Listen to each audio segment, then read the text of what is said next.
Olá, seja muito bem-vindo ao canal Literatura Sem Fronteiras.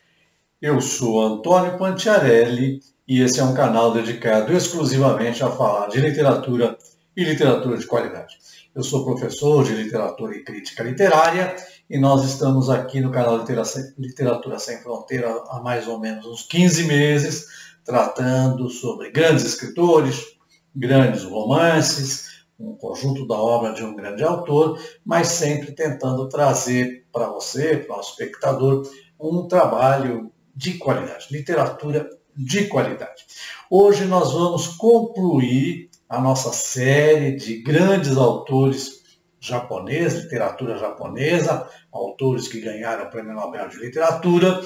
Se você está chegando agora e quiser nos prestigiar, eu lhe pedi então o favor de se inscrever, tem um botãozinho aí abaixo escrito inscreva-se. Se você clicar nesse botão, você automaticamente está inscrito no nosso canal e agora tem uma campana, um sininho, que se você acionar essa campana, você vai ser lembrado toda vez que nós postarmos uma nova videoaula aqui. Lembrando então que as nossas videoaulas, nós subimos elas aqui para a plataforma do YouTube, sempre às segundas-feiras a partir das 14 horas. E se você perdeu as temporadas passadas, você quiser recuperá-las, estão todas disponíveis aqui no YouTube. Basta você entrar na área de busca, digitar o meu nome, Antônio Pantiarelli, ou o nome do canal Literatura Sem Fronteira, que está à sua disposição. A gente tem aí mais de 30 aulas já gravadas à sua disposição. Então, como eu disse hoje nós vamos concluir uma temporada, que é a temporada de autores japoneses, e vamos emendar já uma nova temporada. Então, nós falamos aqui de 3 ganhadores do Prêmio Nobel de Literatura japonês, que foi Kenzaburo Oe, Yasunari Kawabata e Kazuo Yoshiguro. Se você não assistir, quiser recuperar, basta entrar aqui na plataforma e recuperar estas aulas. E hoje então nós vamos encerrar uma temporada falando desse que é um dos mais importantes, talvez o mais polêmico, autor japonês. Ele foi dramaturgo, escritor, samurai, criou um grupo de extrema direita no Japão e, paradoxalmente, era um escritor homossexual que se chama Kimitake Hiraota. Kimitake Hiraota. Já ouviu falar nesse autor? Está ligando o nome à pessoa? Bom, se você não conhece, não tem importância. Pouquíssimas pessoas conhecem o autor, que é o seu nome de batismo, porque ele criou um pseudônimo, inclusive, principalmente porque o pai era contra que ele fosse escritor, que ele enveredasse por essa seara de escrita. O pai o obrigou a entrar na faculdade de Direito, e nós estamos falando então de Yukio Mishima. Esse sim, bastante conhecido, um autor traduzido no mundo inteiro.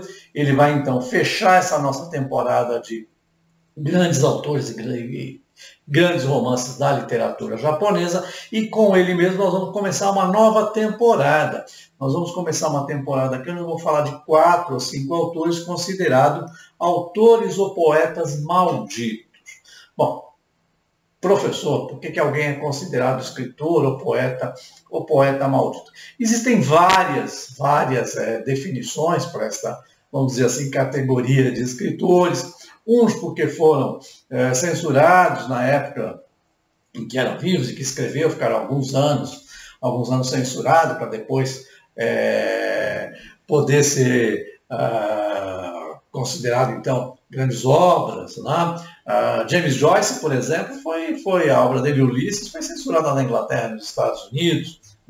Rimbaud é considerado um poeta maldito, Charles Bukowski, Hilda Hilst, no caso brasileiro, mas a expressão ela foi cunhada por um escritor chamado Paul Verlaine. Paul Verlaine era muito amigo de Rimbaud, ele escreveu um livro chamado Poetas Malditos. Então existem alguns escritores que são considerados, pela escrita que faz, pelas polêmicas que causaram, pelo estilo literário que adotaram, são considerados então escritores e poetas malditos. Então nós vamos começar falando de um escritor maldito, um escritor considerado maldito, bastante polêmico, que foi Yukio Mishima. Yukio Mishima, se você não conhece ainda, e é um escritor japonês. Ele nasceu em 1925, no Japão, que logo em seguida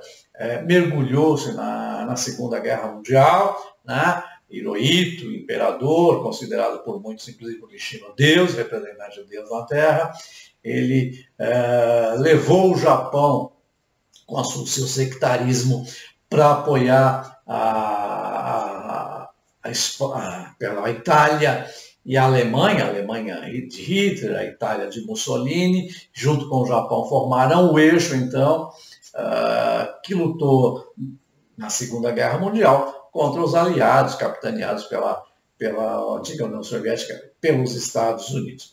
Então, é neste Japão do século, no início do século XX, né, 1925, que nasce Yukio Mishima, e ele depois vai cometer suicídio em 1970, mais especificamente, quando ele tinha 45 anos, ele criou um grupo de paramilitares, uma coisa meio maluca, de ultradireita. Ele queria dar um golpe de Estado e devolver o poder absoluto para o imperador. É óbvio que ele não conseguiu fazer isso, mas ele tomou lá de assalto um quartel na cidade de Tóquio, e com 4 seguidores, imagina, 5 pessoas achando que ia dar um golpe de Estado, e como ele não conseguiu, ele cometeu o famoso harakiri, né, que era o código de honra dos samurais, que esventrava o próprio ventre.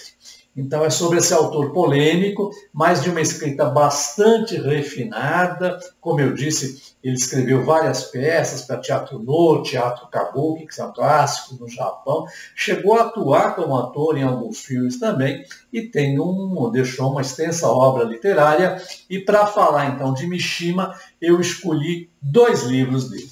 Eu escolhi Confissões de uma Máscara, de 1949, foi o primeiro livro dele, publicado aos 24 anos. É um livro com tons autobiográficos, né? Ele vai narrar a infância, a juventude e a vida adulta de um rapaz que foi obrigado, né, a servir na Segunda Guerra, né? Foi obrigado a se alistar no exército.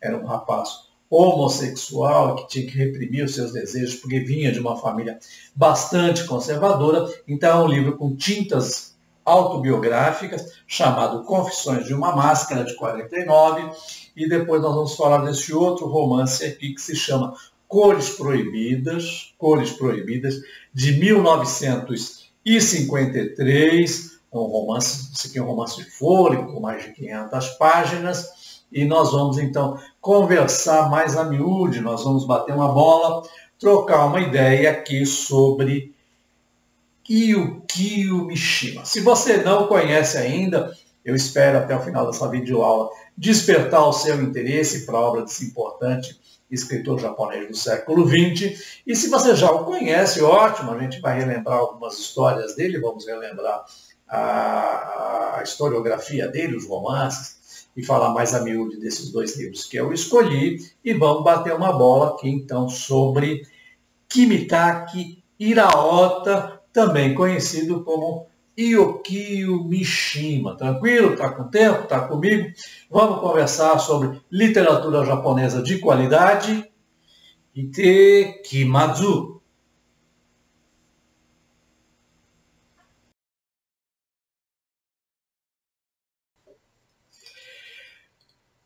Konnichiwa.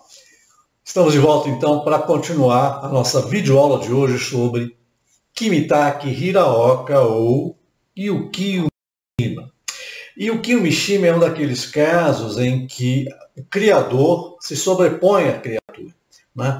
Yukio Mishima ele foi polêmico, controverso, teve várias atividades profissionais, e ele quando se fala de Mishima, está falando de uma figura controversa. Se nós pudermos traçar um paralelo, por exemplo, na literatura, eu compararia com Truman Capote, que aliás já foi objeto de uma videoaula aqui. Se você tiver interesse, depois você pode ir lá e recuperar essa aula do Truman Capote. Truman Capote também era um caso em que o criador se sobrepunha à criatura, né? ele foi uma figura midiática, extrovertida, espalhafartosa. E eu, dentro do campo da literatura, dos autores que nós trabalhamos aqui, eu diria que Mishima tem uma relação parecida com Truman Capote. Não só pelo fato de ambos serem homossexuais, mas por ter tido múltiplas atividades e por ter se sobreposto às suas criações. Mas isso não diminui nada, ele é um escritor refinadíssimo, brilhante, e ele nasceu em Tóquio em 1925 e faleceu em Tóquio também em 1970, aos 45 anos. Ele foi escritor, roteirista, dramaturgo, escreveu várias peças modernas para os teatros No e o teatro Kabuki, teatros tradicionais, né, da cultura nipônica. Quando criança, ele foi morar com a avó paterna, né? A avó era uma aristocrata ligada à era Tokugawa. A era Tokugawa, ou Shogunato Tokugawa, foi um período que foi no Japão de 1853 a 1867, e no qual o Japão acabou com a política isolacionista, né? Essa era Tokugawa, ela precedeu a era Meiji. A avó era bastante controladora e era bastante linha dura com o pequeno Kimitaki, e ele não podia sair das vistas dela, né? Ele tinha uma saúde um pouco mais frágil e, por conta disso, ela o proibia de brincar com outras crianças na rua, e fez do Mishima, então, uma criança retraída, isolada, com um interesse muito grande pela morte.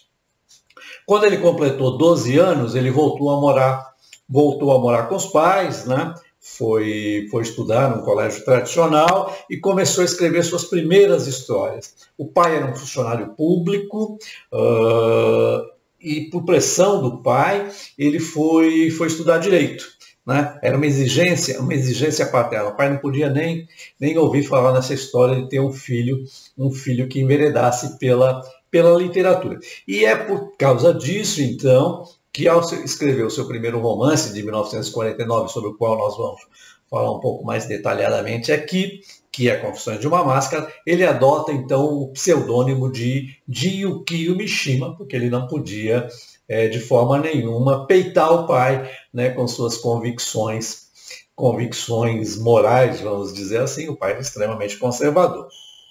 Durante a Segunda Guerra, ele foi recrutado para o Exército, mas ele não chegou a ir para a linha de frente, em virtude dessa frágil saúde, né, a frágil saúde dele. Ele foi trabalhar, na verdade, numa fábrica de peças para aviões, né? Ele não foi combater na Segunda Guerra, mas ele foi, então, designado para trabalhar nessa fábrica que construía peças para os aviões. Após a Segunda Guerra, ele entrou para o serviço público no Ministério das Finanças e, aos 24 anos, então, ele publica o seu primeiro romance, Confissões de uma Máscara. Yukio Mishima, ele foi praticante de artes marciais e militante de um tal Exército de Autodefesa japonês, né? Depois da Segunda Guerra, então, o Japão foi ocupado, né, pelo vitorioso que foi os Estados Unidos. Constitucionalmente, ele não podia mais ter forças armadas e criou-se, então, o chamado Exército de Autodefesa Japonês, da qual Mishima fez parte, e um ano depois ele fundou uma organização chamada Tatenokai, Sociedade da Armadura, um grupo de extrema-direita composto por praticantes dessas artes marciais. E aqui é um paradoxo, né, em relação à vida do Mishima. Ele era homossexual, teve inúmeros parceiros, etc. e tal, mas ele era militante da extrema-direita, né? Ele acreditava na infalibilidade do imperador Hirohito, ele achava que todo o poder tinha que ser devolvido ao imperador Hirohito, que depois da Segunda Guerra, derrotado, acaba ficando quase que uma figura decorativa, assim como a rainha da Inglaterra, quem governava o Japão era o primeiro-ministro e o parlamento, mas o Mishima ele era contra isso. Então, imagine o que é um militante de extrema-direita ser homossexual e ter uma vida sexual ativa, era um dos paradoxos da vida dele. Então, ele tinha esses praticantes dessas artes marciais, eles estudavam o Bushido, que é o caminho do guerreiro, um código de conduta e um modo de vida para os samurais, né, em que misturava conceitos budistas e conceitos confucianos. E é uma coisa meio maluca, mas que Mishima acreditava piamente nisso, né? Ele se considerava um samurai, por isso que então ele vai praticar artes marciais e misturava então esses conceitos de Buda e de Confúcio, né? Que teve início lá no século XII e no século XIII. Ele se casa, né, com uma mulher em 1978, Yoko Sugiyama, e foi pai de 2 filhos. Né? No dia 25 de abril de 1970, Mishima, acompanhado de 4 membros dessa sua organização, o Tatenokai, eles invadem um quartel-general das Forças de Autodefesa em Tóquio e rendem o comandante.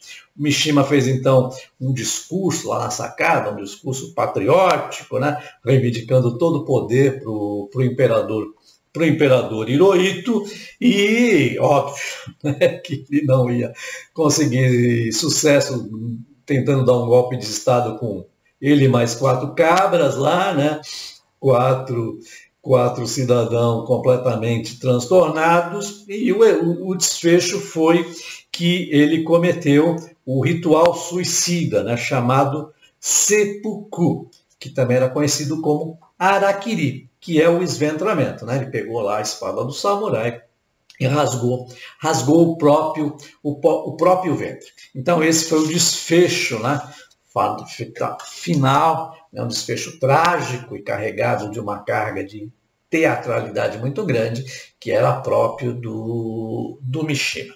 Bom, e o primeiro livro com que eu gostaria de discutir com vocês aqui é esse aqui, que é Confissões de uma Máscara, que foi o primeiro romance dele. Ele foi publicado em... esse aqui, ó, Confissões de uma Máscara. Ele foi publicado em 1949, ele tinha 24 anos, e foi um livro que teve um relativo sucesso no Japão, depois foi traduzido para vários idiomas. Ele é um romance carregado de tintas autobiográficas, né? Ele vai narrar a história do menino Koshan. Koshan é um menino também que foi criado pela avó paterna, e ele descobre a homossexualidade, né? Ele descobre que ele tem interesses, né, interesses sexuais em pessoas do mesmo sexo. E por que se chama assim, então, Confissões de uma Máscara? Porque, como é um livro autobiográficas, para poder sair do armário, vamos dizer assim, ele que vem de uma família conservadora, ele não podia matar o pai de desgosto, né? Ele adota, então, esse pseudônimo de Yukio Mishima, e cria um personagem, que é o protagonista, que é o garoto Koshan. O garoto Koshan, criado pela avó, tem problemas de saúde, é uma criança retraída, e que essa história vai se passar em Tóquio, né, durante o período finalzinho da Segunda Guerra, após o bombardeio das cidades de Hiroshima e Nagasaki, e vai narrar a vida, então, desse personagem. É um livro narrado na primeira pessoa, é o Koshan que vai contar a sua história, e ele começa narrando o dia do seu nascimento, né? E aqui ele diz que ele nasceu num luminoso dia de sol, dia claro de sol, mas a avó dele diz que não. A avó dele diz que, olha, eu lamento informar, mas você nasceu durante a noite.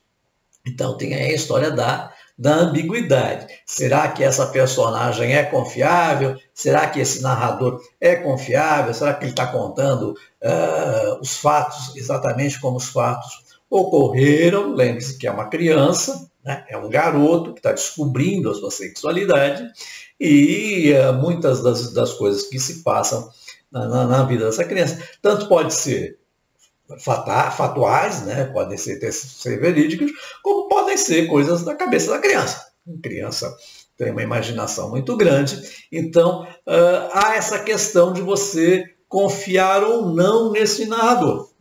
É um narrador confiável? Afinal, ele disse que nasceu num belo dia de sol, e a avó contradiz: não, desculpem, mas você está enganado, você nasceu de noite. Ele foi criado, então, como eu disse, pelos avós paternos, e tinha na figura da avó uma figura super protetora.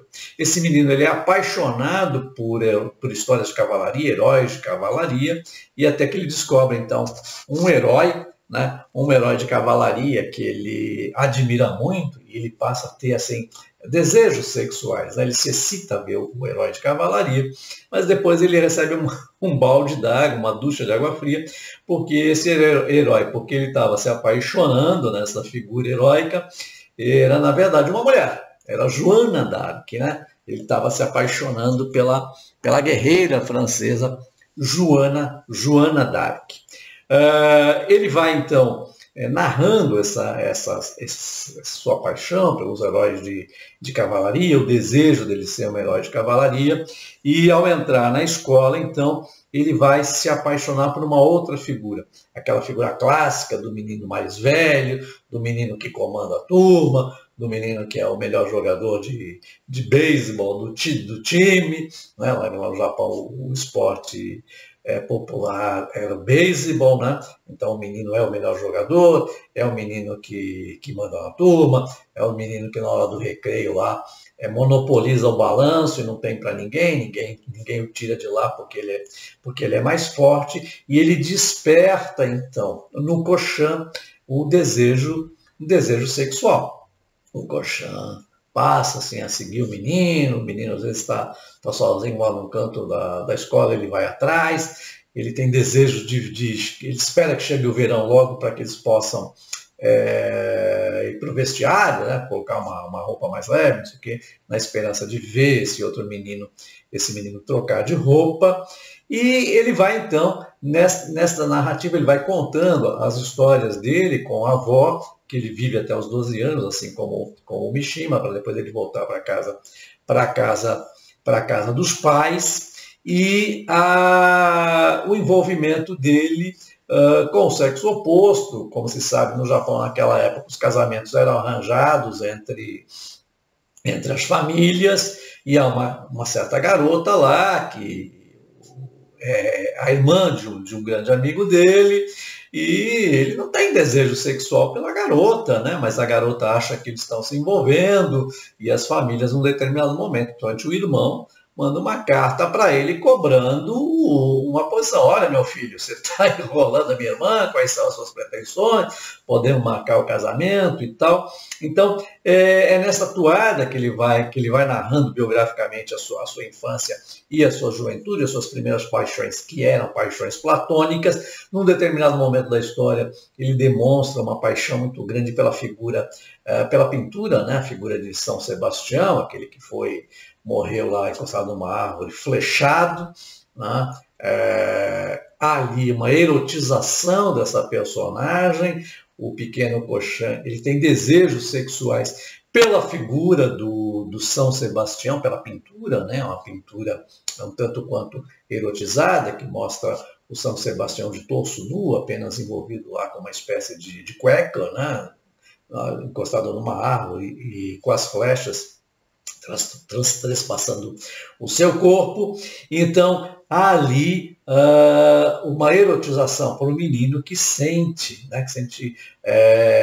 desejo sexual pela figura de São Sebastião, e que vai delinear, então, essas paixões platônicas homossexuais desse rapaz, mas que é envolvido, então, por essa situação de casamentos arranjados no Japão, da qual ele tenta desesperadamente fugir.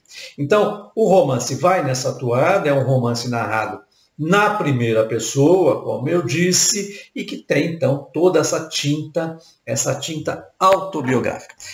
Essa edição que eu tenho aqui é da Vertente Editora, é um livro que não está mais em catálogo, ele tem 185 páginas, eu li de de uma enfiada só, você pode começar a ler de manhã, tá, você acaba.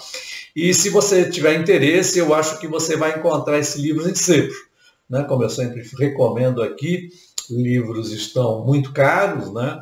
E tem sebos que você pode encontrar, tem até a Estante Virtual, que é um sebo aí pela internet, é um site que congrega vários sebos que você pode encomendar em casa. E algumas pessoas me perguntaram assim, por que eu não falo aqui do Kindle? Né? É uma leitura que você pode fazer naquele leitor lá, o Kindle, que você baixa em PDF, que é muito mais fácil. Eu, como sou aí um ser analógico, né, ainda não estou muito familiarizado com os digitais da vida. Eu tenho um Kindle, minha filha me regalou um Kindle, mas eu confesso que eu não avancei. Eu cheguei até a baixar alguns livros que eu tinha interesse em ler, mas é uma leitura que me cansa muito. Eu gosto mesmo do livro em papel, né? Eu gosto de folhear, eu gosto de mexer no livro em papel, não cai a bateria, se cair no chão não tem problema, não quebra, né? Não preciso de internet nem nada. Então, eu sempre recomendo a leitura velha e boa. Mas se você tiver o Kindle, você consegue sim, você consegue baixar em PDF e ler pelo Kindle tranquilamente. Confissões de uma Máscara, de Yukio Mishima, de 1949, e eu recomendo vivamente que você o leia, se você não o fez ainda. Tranquilo até aqui? Vamos continuar?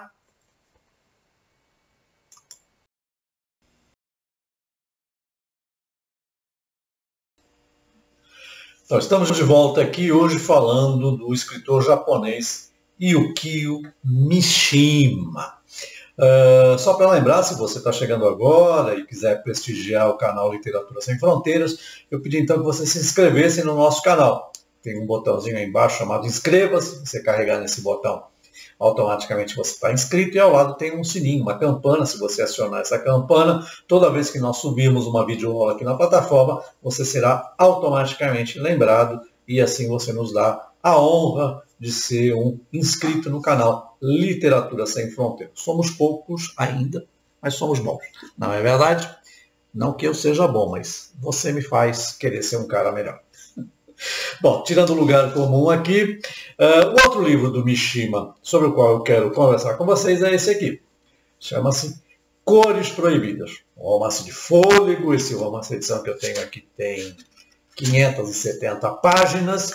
Ele foi escrito publicado em 1953, e originalmente ele foi escrito como um folhetim. Né? Folhetim é aquela publicação que se fazia aos capítulos em jornais ou revista, não é? E que o autor, que precisava ganhar a vida, então podia enrolar, podia encher um pouco de linguiça para que o folhetim se prolongasse, né? E quando a gente fala em folhetim, a gente lembra que o folhetim é o avô das atuais telenovelas, né? Que tem aquela estrutura de linguiça, é sempre a mesma coisa, mas que o autor, então, às vezes, a pedido da emissora, precisa prolongar a telenovela por causa da Ibope, então ele faz aquela encheção de linguiça. No folhetim também era assim.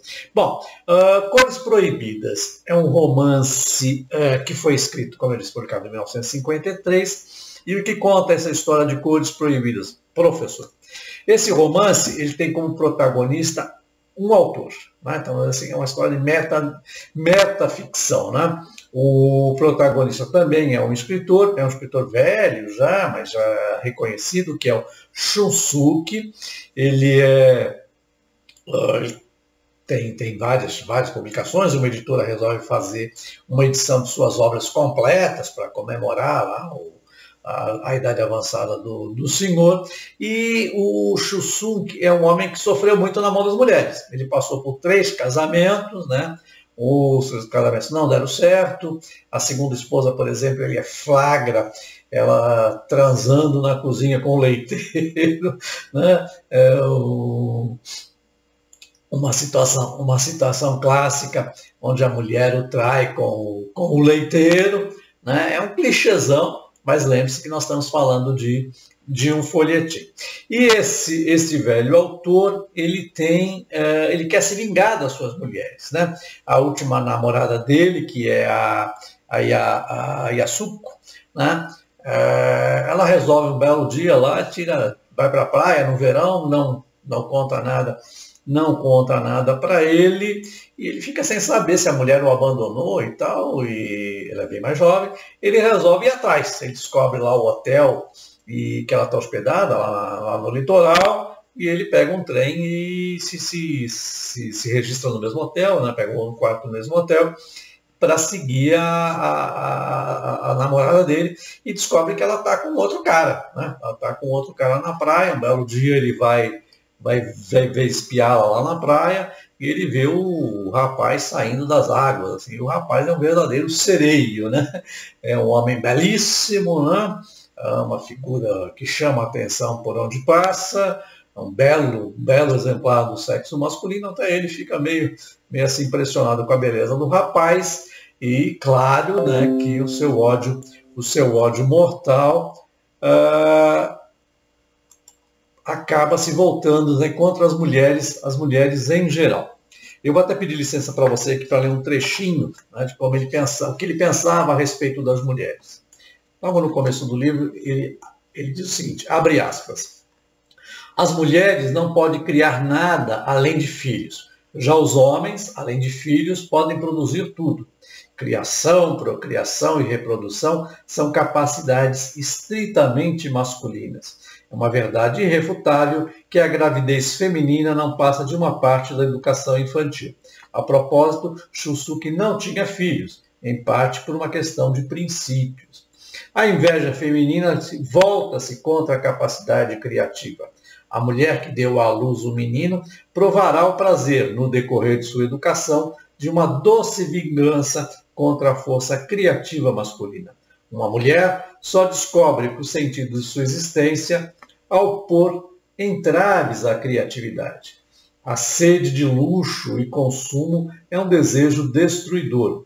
Por toda parte, o instinto feminino é vitorioso. De início, o capitalismo era um princípio masculino, o da produção. Em seguida, o princípio feminino corroeu o capitalismo, que se transformou então em consumismo extravagante. Foi por culpa de Helena de Troia que a guerra surgiu. Num futuro distante, também o comunismo será aniquilado pelas mulheres. As mulheres sobrevivem e, como a noite, dominam em toda parte. A baixeza de seus hábitos atinge os píncaros. Bom, esse é o conceito, então, que Shunsuke tem sobre as mulheres, sobretudo por causa dos relacionamentos fracassados dele, né?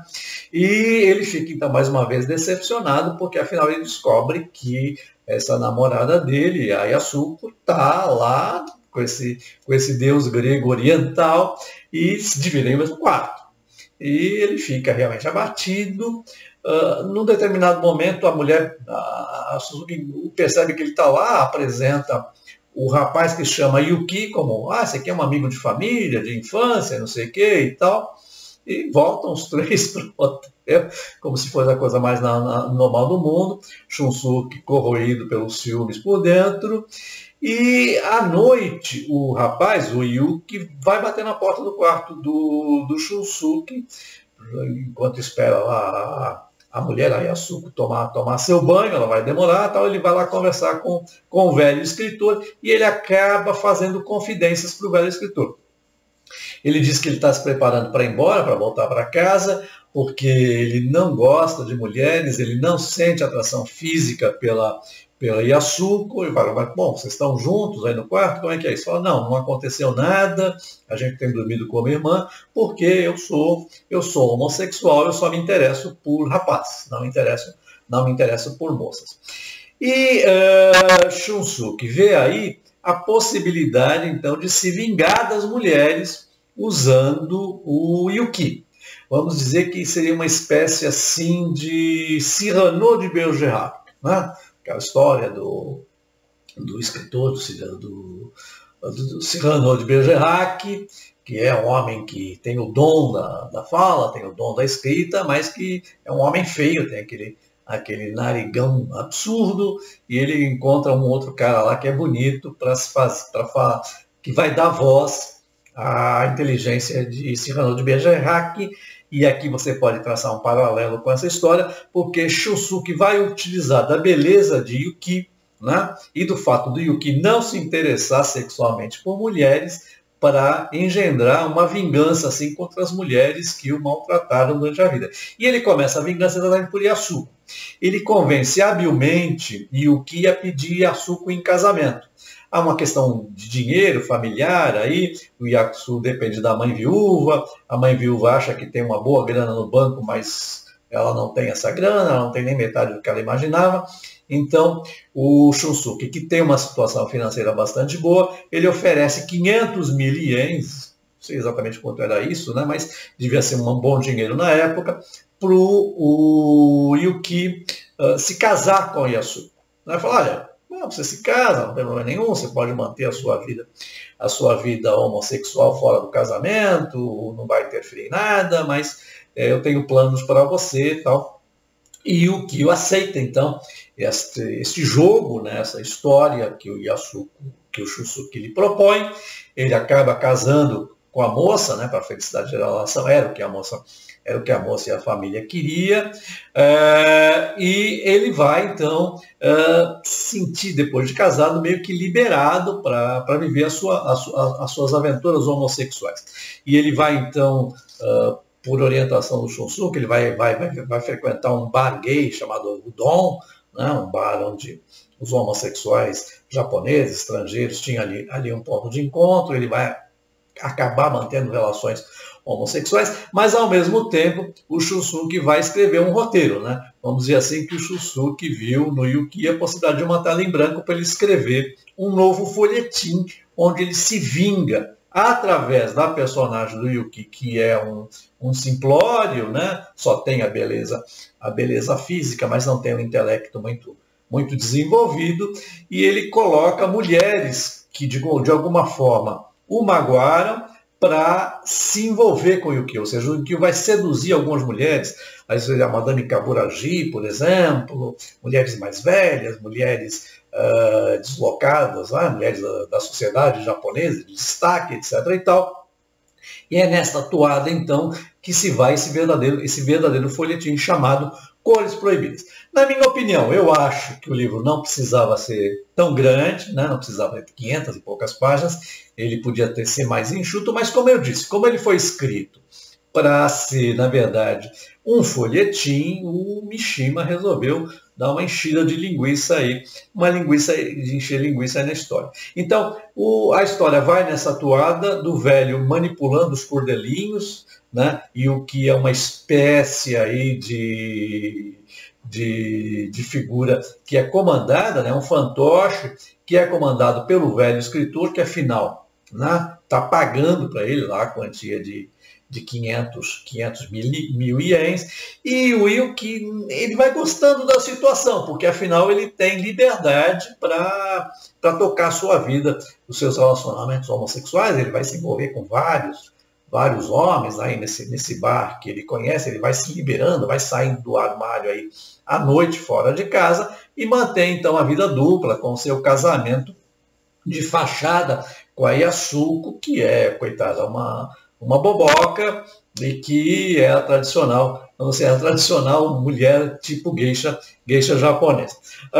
O que se desprende desse romance, então, é essa misoginia do protagonista, né, que vê na figura do belo Yuki, que não tem interesse sexual por mulher, apenas por homem, mas que vai deixando-se levar pela vingança. Né? Uma história de vingança folhetinesca de Yukio Mishima. Eu não vou contar o final, não vou dar um spoiler aqui sobre o final, mas é um final clássico de folhetim. Yukio não foge à regra, mas eu recomendo que, se você se interessou por Yukio Mishima, se você não conhece ainda, não recomendo que você comece por este livro. Eu recomendo que você comece lá, pelas Confissões de uma Máscara, você possa entender a personagem do Yukio Mishima, o papel que ele tem, e aí então você pode se deleitar com esse grande folhetim aqui chamado Cores Proibidas, de 1953, editado no Brasil, né, pela pela Companhia das Letras. Eu não sei se está em catálogo ainda, mas como eu disse, você pode encontrar facilmente em sebo ou atendendo aí a recomendação de um espectador atento, tem a possibilidade de você lê-lo em PDF no Kindle também, se você quiser. Bom, só para que você saiba, eu vou destacar aqui cronologicamente as principais obras de Yukio Mishima. Então, o primeiro livro dele, de 1949, são Confissões de uma Máscara. Depois, em 1950, ele publica Sede de Amar. 1953, Cores Proibidas, que eu acabei de falar. 1954, O Tumulto das Ondas. 1956, O Templo do Pavilhão Dourado. 1959, A Casa de Kyoko. 1960, Depois do Banquete. 65, Madame de Sade. 68, Meu Amigo Hitler e outras peças. E depois ele tem uma tetralogia que é muito famosa, que se chama O Mar da Fertilidade. Em 1969 ele publica os dois primeiros, que é Neve de Primavera e Cavalos Selvagens. Em 1970, antes da sua morte, ele publica O Templo da Aurora e A Queda do Anjo. É chamada a tetralogia O Mar da Fertilidade, que se você quiser, você também pode ler este livro. Como você vê, ele é um autor prolífico, escreveu muito, né? Teve essa vida atribulada toda. Se eu pudesse ligar a um outro nome da literatura, eu diria Jean Genet, né? O francês Jean Genet, dramaturgo, né? Autor de Nossa Senhora das Flores, né? Querelle, né? Também tem uma vida bastante atribulada, naqueles casos em que o criador se sobrepõe à sua criatura. E seria uma leitura correlata, né? Eu já falei aqui de Truman Capote, e agora eu acho que Jean Genet seria uma figura comparável a Yukio Mishima. Tranquilo até aqui? Bom, se você chegou até aqui, é aquele momento então que eu tento fazer um link entre literatura e cinema de qualidade, cinema e literatura de qualidade. E eu vou recomendar para você, efetivamente, um filme na qual Yukio Mishima trabalha, que se chama O Homem do Vento Cortante. É um filme de 1960, de Yasuko Matsumura. Não sei se você encontra esse filme em catálogo. Eu procurei, tem uma plataforma de streaming, você o encontra. As legendas não são muito confiáveis, mas é uma curiosidade para você ver Mishima no cinema. Né? Trata-se a história de um herdeiro da Yakuza, né? A famosa máfia japonesa. Depois tem um outro filme chamado Neve de Primavera, de 2005, de Isao Yukisada. É a história de uma aristocrata que se apaixona por uma garota com quem ele cresceu, mas essa garota está prometida para o filho do imperador. É um filme de 2005. E um filmão, que cinemão de boa qualidade, é um filme de 1983, chamado Furiô, em Nome da Honra. Esse filme foi protagonizado por duas estrelas do rock, uma estrela inglesa chamada David Bowie, o saudoso David Bowie, e uma estrela japonesa, que era o Ryuichi Sakamoto, que aliás é quem faz a trilha sonora, uma trilha sonora belíssima. Ele vai contar a história que se passa em 1942, quando vários soldados britânicos são confinados em um campo de prisioneiros no Japão. O acampamento é dirigido por um oficial japonês com firme crença na disciplina, na honra e na glória, que remete lá então a Hirohito, a samurais, a Yukio Mishima.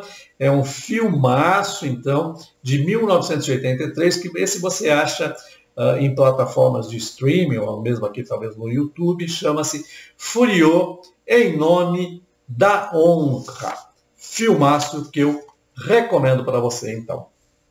Bom, as recomendações são estas. Se você chegou até aqui, é aquele momento então que eu peço que você vá lá e dê dê um joinha, não estou acertando aqui o botão, dê um joinha para a gente continuar esse trabalho. Se você tiver pachorra, vai lá embaixo agora, deixa um comentáriozinho de se você já conhecia o Kiyo Mishima, o que você está lendo dele, se você não conhecia, se você se interessou por essa videoaula de hoje, ou se você não se interessou, muito pelo contrário, não vi interesse nenhum.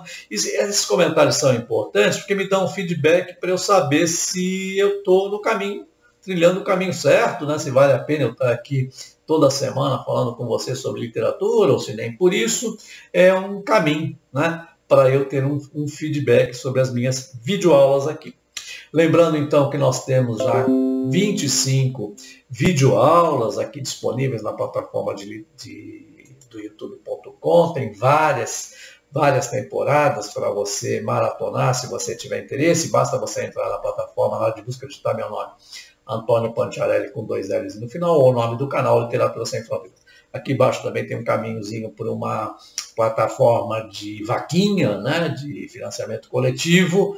Eu venho tentando, sem muito sucesso, aí, melhorar as condições aqui da produção caseira da nossa videoaula. Preciso comprar uma câmera digital, iluminação, som, etc, etc. Se você tiver possibilidade e quiser colaborar conosco, a gente agradece antecipadamente, não ficamos chateados, longe disso. E eu dizer então que eu volto na próxima semana. Na próxima semana eu vou falar sobre um autor norte-americano chamado Edgar Allan Poe, que está dentro então dessa nova temporada de Autores Malditos. Se você quiser, se tiver interesse em Autores Malditos, segunda-feira sem falta lá em casa, para nós falarmos então de Edgar Allan Poe. Tranquilo? Gostou da videoaula de hoje? Espero contar com a sua participação. Se não se inscreveu, aproveita que ainda está em tempo. E volto então na próxima segunda-feira, a partir das 14 horas, com uma videoaula sobre Edgar Allan Poe. Arigato, sayonara.